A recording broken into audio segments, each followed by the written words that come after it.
નમસ્કાર મિત્રો, સ્વાગત છે આપ સૌનું અમારી યુટ્યુબ ચેનલમાં। તો હાલ મિત્રો હવામાન વિભાગે કરી ભારેથી અતિભારે વરસાદની આગાહી અને મિત્રો આજે ક્યાં ક્યાં પડશે ભારેથી અતિભારે વરસાદ।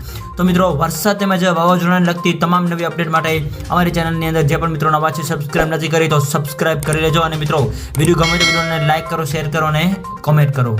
તો હાલ મિત્રો હવામાનની સૌથી મોટી આગાહી અનુસાર આગામી 3 દિવસ રાજ્યની અંદર ભારેથી અતિભારે વરસાદની આગાહી વ્યક્ત કરવામાં આવી રહી છે, જેની અંદર મિત્રો સૌરાષ્ટ્ર, દક્ષિણ ગુજરાત અને મધ્ય ગુજરાત તેમજ ઉત્તર ગુજરાતના અલગ અલગ વિસ્તારોની અંદર ભારેથી અતિભારે વરસાદની આગાહી સાથે તો બીજી બાજુ કચ્છ જિલ્લાની અંદર પણ હળવાથી મધ્યમ વરસાદની આગાહી જે છે એ વ્યક્ત કરવામાં આવી રહી છે।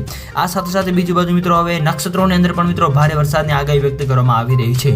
તો હાલ મિત્રો વરસાદની આપણે જો વાત કરીએ તો ભાવનગર, ભરૂચ, સુરત તેમજ અમરેલી, બોટાદ, નર્મદા, છોટાઉદેપુર વગેરે વિસ્તારો તેમજ જૂનાગઢ, રાજકોટ, પોરબંદર, ગીર સોમનાથ વગેરે વિસ્તારોની અંદર મિત્રો ભારેથી અતિભારે વરસાદ તો અમુક અંશે હળવાથી મધ્યમ વરસાદની પણ આગાહી વ્યક્ત કરવામાં આવી રહી છે। આ સાથે સાથે રાજ્યની અંદર હવે આ ઉપરાંત મિત્રો અરબી સમુદ્રની અંદર તેમજ બંગાળની ખાડીની પર મિત્રો નવી લો પ્રેશર સિસ્ટમ પણ બનવા જઈ રહી છે, જેની મિત્રો સંપૂર્ણ નવી અપડેટ જેને આપતી જશે એમાં અમે તમને જણાવતા રહીશું। તો મિત્રો વિડીયો ગમે તો વિડીયોને લાઈક કરો, શેર કરો અને સબસ્ક્રાઇબ કરો તેમજ આવો સાથ અને સહકાર આપતા રહો। તો મિત્રો આપ સૌનો ખૂબ ખૂબ આભાર।